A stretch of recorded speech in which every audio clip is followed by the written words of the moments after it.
नमस्कार, स्वागत है आपका। आप देख रहे हैं JNN न्यूज़ और मैं राजेश्वर चौहान। मैं हूं इस वक्त मोहब्बत की नगरी। जी हाँ, मोहब्बत की नगरी इसलिए क्योंकि यहाँ ताजमहल है। सही समझे आप, मैं आगरा में हूँ। यहाँ एक सम्मेलन चल रहा है, वंचित सम्मेलन। आखिर आज़ादी के 70 साल बाद भी वंचित सम्मेलन करने की ज़रूरत क्यों पड़ती है? क्यों सरकारें इन लोगों की सुनती नहीं हैं? क्या वाकई सरकारों को सिर्फ इनका वोट चाहिए और कुछ नहीं? इनके अधिकार कहाँ चले जाते हैं?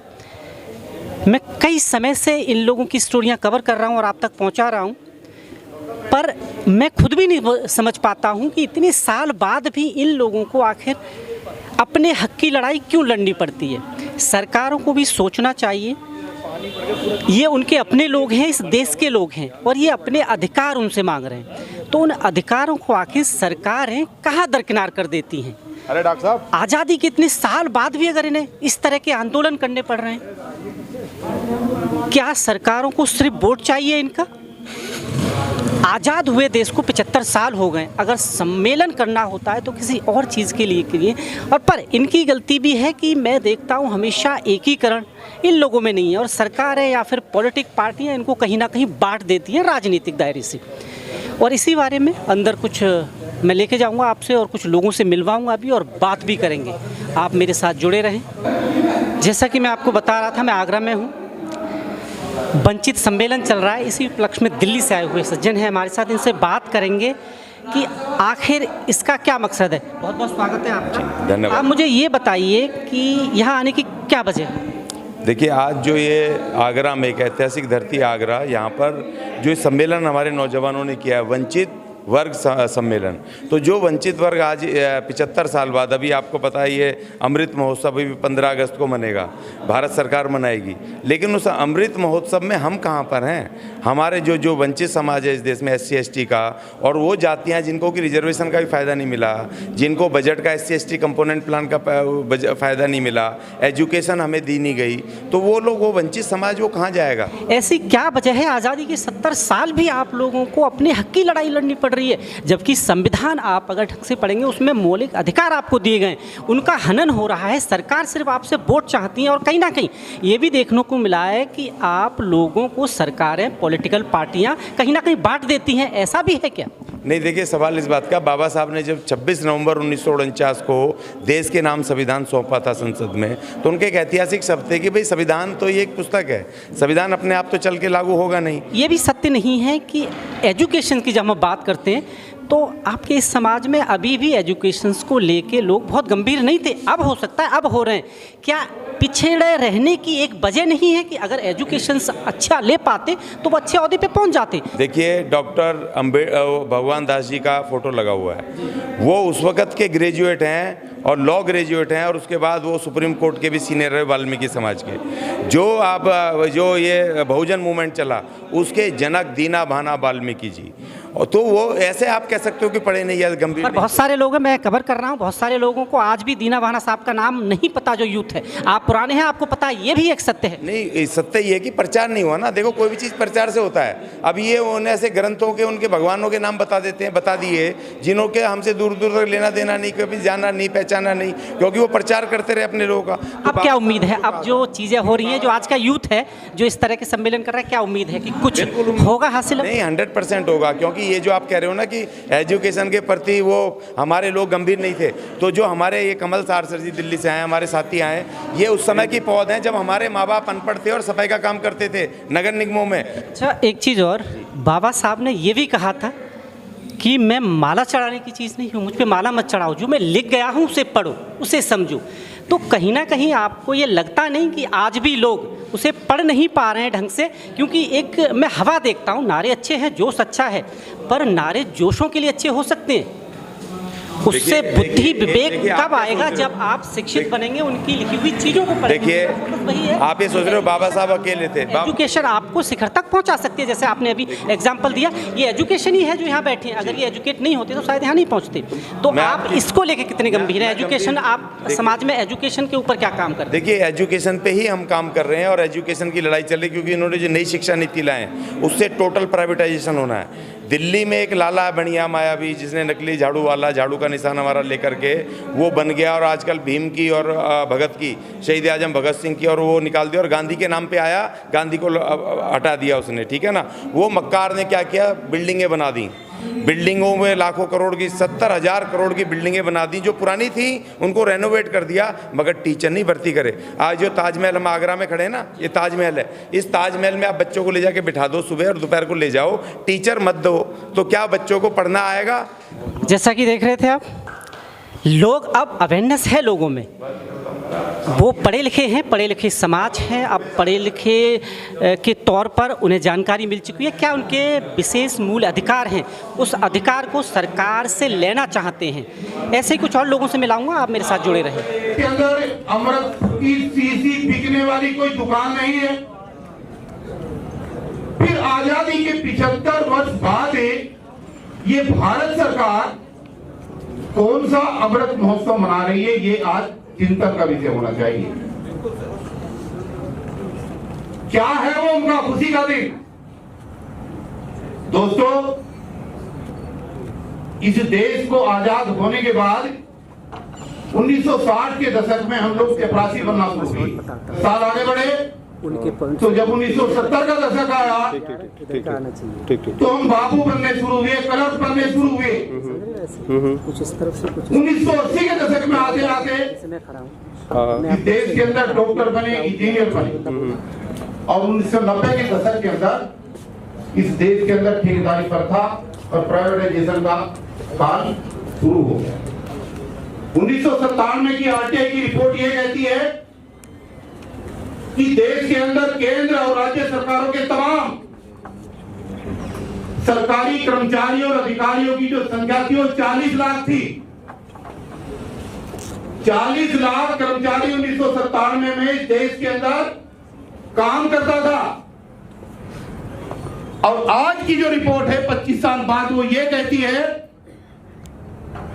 कि देश के अंदर मात्र 15 लाख कर्मचारी और अधिकारी SC/ST के काम कर रहे हैं, क्योंकि सरकारी नौकरियां खत्म, भर्तियां खत्म, ठेकेदारी प्रथा शुरू।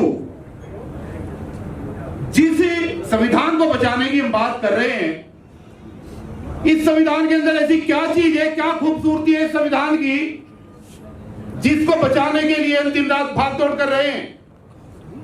यह संविधान देश के 130 करोड़ सभी नागरिकों के लिए है। इस संविधान के अंदर एक अलग चीज अगर हमारे लिए थी तो सिर्फ भागीदारी थी, प्रतिनिधित्व था, रिजर्वेशन था, और उस रिजर्वेशन को धीरे धीरे करके समाप्त किया जा रहा है। तो हम कर क्या रहे हैं? क्या हम जीवन भर बाबा साहब ने ये किया, बाबा साहब ने वो किया, बाबा साहब ने ये बोला, क्या हम यही बोलते रहेंगे, या रिजर्वेशन की आड़ में आरक्षण के प्रावधान का फायदा लेकर के जो 4 करोड़ लोग इस भारत के अंदर रह रहे हैं वो पे बैक टू सोसाइटी करना कभी सीखेंगे या नहीं सीखेंगे, ये आप 1947 में देश आजाद हुआ था। आप कल्पना करिए कि जब इस देश के अंदर आजादी का 100वां जश्न मनाया जा रहा होगा, अगर 75 साल बाद हमारी स्थिति यह है, तो आने वाले 2047 के जश्न में जब ये भारत यहां पर पूरी तरीके से रंगारंग प्रोग्राम कर रहा होगा, तो हमारे इस समाज की स्थिति 2047 में कैसी होगी, ये कल्पना करने का विषय है। क्या ये संविधान बचेगा, या इस संविधान की जगह यहां पर फिर मनुस्मृति पर आधारित संविधान लागू कर दिया जाएगा? ये एक सोचने का विषय है। और हम कहां जा रहे हैं, हम कर क्या रहे हैं? हम आज भी छोटे बड़े की बात कर रहे हैं, हम अपनी भूलों को स्वीकार नहीं कर रहे। 1956 के अंदर जब डॉक्टर अंबेडकर पहली बार इस आगरा की पवित्र धरती पर आए, जैसे भारत भाई ने कहा, वो यहां पर शिक्षा और सुरक्षा देकर के गए लोगों को। वो किसी को रजिस्ट्री करके नहीं गए, वो किसी को प्लाट दे करके नहीं गए, उन्होंने पूरे के पूरे शेड्यूल्ड को, जिसमें तमाम जातियां थी, उनको शिक्षा के प्रति आकर्षित किया। और आज 66 साल के बाद, ये बात मैं इसलिए कह रहा हूं, उस घटना को 66 साल हो गए। आज फिर एक क्रांति की आग यहां से ज्वाला भड़की है। इस सम्मेलन का कोई न कोई निचोड़ निकलना चाहिए। अगर सम्मेलन हुआ, पैसा लगा, लोग दूर दूर से आए, कोई बाराबंकी से आया, कोई हिसार से आया, कोई कहीं से आया, और अगर हमने भाषण दिए चले गए, तो शायद फिर हम वही गलती कर रहे हैं जो डॉक्टर अंबेडकर के 1956 में आगरा में आने के समय हमने की थी। उन्होंने सबको बराबर का अधिकार दिया। आज हम कहीं ना कहीं गलती कर रहे हैं। उस समय भी हमने गलती की थी। देखिए, बेशक आप इसको अदरवाइज ले, लेकिन एक सच्चाई बता के जा रहा हूं कि जिन जिन लोगों ने बाबा साहब की दी हुई शिक्षा को समय पर ग्रहण किया, जिन जिन लोगों ने उस जमाने में अपने पुश्तैनी काम धंधों को बंद किया, वो लोग आज अग्रणी श्रेणी में पहुंच गए हैं, जिन्हें आप इस देश के अंदर चमार और जाटों के नाम से जानते हैं। लेकिन उस समय हमने कहीं गलती की, हमारे पूर्वजों ने कहीं गलती की कि उस शिक्षा के महत्व को नहीं समझ पाए। अब हमें वो भूल कम से कम नहीं करनी चाहिए। वहां पर एक बदलाव और हुआ। उन्होंने अपनी पंचायत के अंदर ये तय किया कि हम चमड़े का काम नहीं करेंगे, हम मरे हुए जानवर को नहीं उठाएंगे, हम मरे हुए जानवर का मांस नहीं खाएंगे। शिक्षा की तरफ बढ़े और शिखर पर पहुंच गए। सबसे महत्वपूर्ण काम उन्होंने ये किया, बस खत्म कर रहा हूं, कि उन्होंने रविदास जी को चादर में बांध करके खूंटी पे टांग दिया और भारतीय संविधान का पूंछ पकड़ करके शिक्षा के क्षेत्र में आगे बढ़ गए। ये सबसे बड़ी बात है, महत्वपूर्ण, कि भक्ति काल के लोगों ने इस देश के दलितों को कुछ नहीं दिया। वो धर्म गुरु हुआ करते थे हमारे। हमें अगर राजनीतिक रूप से कुछ मिला, संविधान की वजह से अगर कुछ मिला हमें, तो बाबा साहब के दिव्य संविधान और उनके आरक्षण के प्रावधान से मिला। लेकिन हम कहीं ना कहीं चुप कर बैठे। दोस्तों, ये बात मैं आज बड़ी संजीदगी के साथ कह रहा हूं। अभी भी परिवर्तन करने का समय है। हमें गर्व करना चाहिए इस बात के ऊपर कि हम वाल्मीकि हैं, लेकिन हमें यह भी देखना चाहिए कि आज प्राथमिकता क्या है। आज आपको मिल कहां से सकता है? आपको वाल्मीकि समाज में रह करके, संविधान में रह करके ज्यादा मिलेगा, या फिर भक्ति काल में जाकर के ज्यादा मिलेगा? ये आज की प्राथमिकता का विषय होना चाहिए। देखिए क्या हो सकता है, ज्यादा समय नहीं लूंगा संदीप जी। 7 नवंबर 2016 को 7 नवंबर 2016 को एक दाढ़ी वाले शख्स टीवी पर अवतरित होते हैं। देश के प्रधानमंत्री आदरणीय नरेंद्र मोदी, और इस बात की घोषणा करते हैं कि आज रात के 12 बजे से 500 और 1000 के नोट चलने बंद हो जाएंगे। ऐसा हुआ था? पार्लियामेंट में कोई बिल पास नहीं हुआ, कैबिनेट में कोई बिल पास नहीं हुआ। वो आए, ऐलान किया और अगले दिन से नोटबंदी शुरू। तमाम पार्टियों के लोगों ने विरोध किया, तमाम बहन बेटियों की शादियों में परेशानियां हुई, लेकिन जो उन्होंने कहा वही हुआ। आज सोचने का विषय यह है कि अगर किसी दिन फिर अचानक वही देश के प्रधानमंत्री टीवी पर अवतरित रात को 12 बजे हो गए और आकर के बोले कि कल से रिजर्वेशन खत्म और डॉक्टर अंबेडकर का बनाया हुआ संविधान कल से खत्म, कल से इस देश के अंदर मनुस्मृति पर आधारित संविधान लागू होगा, तो फिर आप ये बताएं, आप और हम क्या करेंगे और कहां जाएंगे? ये सोचने का विषय है आज की बात। सारी संवैधानिक संस्थाओं के ऊपर आज कब्जे हो चुके हैं। और रिजर्वेशन, हम बहुत बड़ी गलतफहमी में है कि रिजर्वेशन है। रिजर्वेशन एक तरीके से पूरी तरीके से देश के अंदर खत्म हो चुका है। आज बीए किए हुए, एमए किए हुए, बीटेक किए हुए, एमटेक किए हुए बच्चे मात्र 20,000 रुपए की सैलरी पर नौकरी करने के लिए मजबूर हो रहे हैं, क्योंकि सरकारी नौकरियां खत्म हो चुकी है। तो दोस्तों, ये जो विषय चला है, सब लोगों ने अपने अपनी बात को रखा, लेकिन इसमें जो पहला पॉइंट है कि राजनीतिक उत्थान के लिए हम क्या करें, मेरे से पहले 14 वक्ता बोले, लेकिन मेरे ख्याल से इसके ऊपर किसी ने भी सार्थक रूप से प्रकाश नहीं डाला कि राजनीति के क्षेत्र में आखिर हमें करना क्या चाहिए। बिना राजनीति में उतरे हुए आपके अधिकार सुरक्षित नहीं रह सकते, इसलिए समय आ गया है। अब समझने की बात एक और भी है, मैं अपनी बात खत्म कर रहा हूं ज्यादा लंबी ना करते हुए, कि ये जो सामाजिक क्रांति है, जिसे हम सामाजिक क्रांति कह रहे हैं और हम कर रहे हैं, आखिर इसकी कोई आखिरी तारीख तो होगी, इसकी कोई एक्सपायरी डेट है या नहीं है, या कब तक ये हजारों साल तक चलता रहेगा? भाई कहीं ना कहीं तो इसको बंद करके राजनीतिक क्षेत्र में उतरना पड़ेगा अपनी वोट की कीमत लेने के लिए, नहीं उतरोगे। और ये विषय शायद इसीलिए लिखा गया है कि अब समय अगर अपने अधिकारों की वास्तविक प्राप्ति करनी है तो इस सामाजिक क्रांति की कट ऑफ डेट को खत्म करके अब राजनीतिक क्षेत्र में सब लोगों को उतरना पड़ेगा, अगर अपना आप जो है आर्थिक रूप से विकास चाहते हैं। अगर ऐसा नहीं होगा तो कुछ नहीं होगा।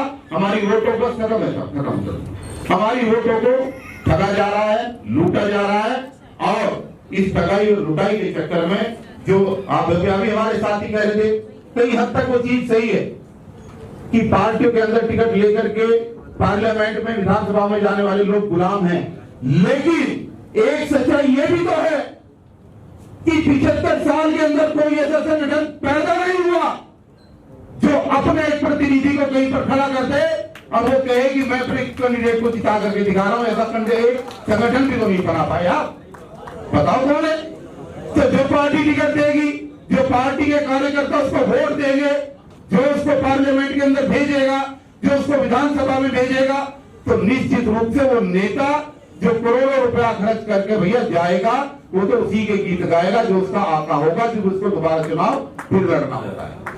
इसलिए इस बीमारी को अगर काटना है तो हमें राजनीतिक क्षेत्र में अग्रणी होकर के आना होगा और अपने लोगों को उन पार्टियों से अलग करके, वहां पर जो भी लोग काम कर रहे हैं, हमारे लोग काम कर रहे हैं सारी पार्टियों के अंदर। इसी ऊपर जो है आज का जो ये विषय था और आज के जो आयोजक मंडल है, जो भी साथी जिन्होंने आज ये महत्वपूर्ण भूमिका निभाई है, मेरा उनसे अनुरोध है कि आज कोई ना कोई एक महत्वपूर्ण रेजुलेशन पास होना चाहिए, ताकि इतने आए हुए लोग कम से कम आज एक मैसेज लेकर के जाएं कि हमारा दूसरा प्रोग्राम कब होगा, कहां होगा, किस बिंदु को लेकर के होगा, और उसमें संख्या यहाँ से ज्यादा होनी चाहिए। इसका प्रचार जब तक हम लगातार नहीं करेंगे, जब तक बात नहीं बनेगी। एक बात और कह करके जो कड़वी है बिल्कुल, एक ब्राह्मण, एक ठाकुर या कोई भी व्यक्ति अगर किसी के घर जाता है और घर जाकर के अगर उसके घर में उसको डॉक्टर अंबेडकर का फोटो लगा हुआ दिखाई देता है, तो वो व्यक्ति पूछता नहीं है कि ये आदमी कौन होगा, वो बाहर निकल करके एक ही बात कहता है, चमारों का घर है। ये है या नहीं है? क्योंकि चमार जाति के लोगों ने अंबेडकर को अपना रखा है दिल से। वो अंबेडकर आपका हुआ करता था, वो अंबेडकर आपका था। अगर इस सम्मेलन से कुछ लेना है तो बाबा साहब के संविधान को, बाबा साहब के फोटो को, बाबा साहब के साहित्य को एक एक घर के अंदर भेज करके आपको ये तय करना है कि जो मैसेज वहां पर जाता है, मैसेज ये जाना चाहिए कि अंबेडकर उनका नहीं था, अंबेडकर आपका भी नहीं था और आप उनकी शिक्षाओं का आगे बढ़ाइए, तब जाकर के आपको पूरे अधिकारों की प्राप्ति दोस्तों हो सकती है। और नहीं तो जो आगे लेगा, जो शिक्षा को ग्रहण करेगा, वो आगे निकलेगा। हम जो मर्जी कहते रहे, सबका बराबर का अधिकार है संविधान के अंदर, आप किसी को आगे बढ़ने से रोक नहीं सकते हैं। खुद परिवर्तन करें, शिक्षा के प्रति अपने आए, अपने पेशे में चेंज करें। हमारी मजबूरी रही होगी, हमारे बुजुर्गों की कोई मजबूरी रही होगी पेट को पालने के लिए, बच्चों की परवरिश करने के लिए, कि हमें झाड़ू का इस्तेमाल करना पड़ा, हमें उस रोजगार को अपनाना पड़ा। लेकिन आज मजबूरी नहीं है, आज उस पेशे से कम अपने बच्चों को दूर रखने के लिए उनको दूसरे लाइन पर लाने का काम करें। ये सबसे महत्वपूर्ण है। पहले मजबूरी हो सकती थी, फिर आज मजबूरी नहीं। आज बहुत सारी योजनाएं, देखिए इतनी सारी योजनाएं हैं कि हर बच्चे को 1 लाख, 2 लाख, 3 लाख और एमएसएमई में तो 2 करोड़ तक का लोन मिलता है। 2 करोड़ तक का लोन बिना किसी बैंक गारंटी के मिल सकता है बच्चे को। लेकिन दुर्भाग्य ये है कि हम अगर किसी से अपने बच्चे की सिफारिश कराने के लिए भी जाते हैं तो वहां भी हम झाड़ू की नौकरी की ही सिफारिश कराने जाते हैं, हम जो है किसी और अच्छी नौकरी की सिफारिश कराने नहीं जाते। तो ये जो हमारा स्वभाव है, जो हमारा चरित्र है, आज उसको बदलने की जरूरत है।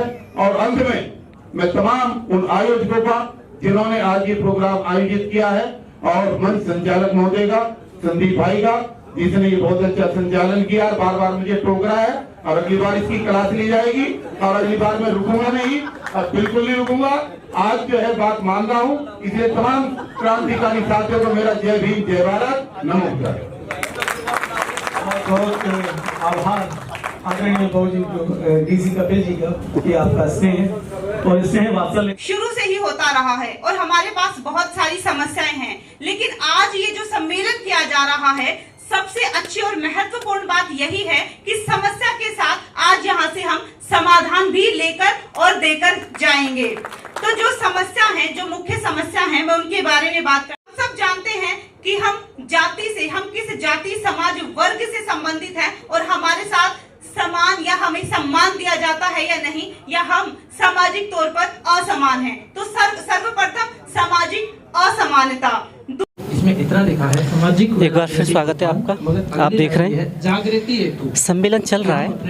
बेसिकली बात फिर वहीं आती है, आज़ादी के 75 साल बाद भी अगर इन लोगों को वंचित वर्ग सम्मेलन करना पड़े तो सरकारों पे देखा जाए तो झूठी तोहमत लगती है कि उन्होंने इन लोगों के लिए काम नहीं किया। आज़ादी के इतने साल बाद भी आखिर इन लोगों को इस तरह के सम्मेलन करने पड़ रहे हैं। क्या वाकई इस समाज में वंचित लोग हैं? ऐसी सरकारों को क्या सिर्फ इनका वोट चाहिए और कुछ नहीं? क्या सरकारों ने सिर्फ इनको वोट के तौर पे यूज़ किया है? इनके अधिकार कहीं ना कहीं खो गए हैं। उन अधिकारों के लिए आज भी ये बहुत दूर दूर से लोग आए हैं। मैं आगरा में हूँ इस वक्त और अपनी बात रख रहे हैं कि आखिर ऐसी क्या वजह है।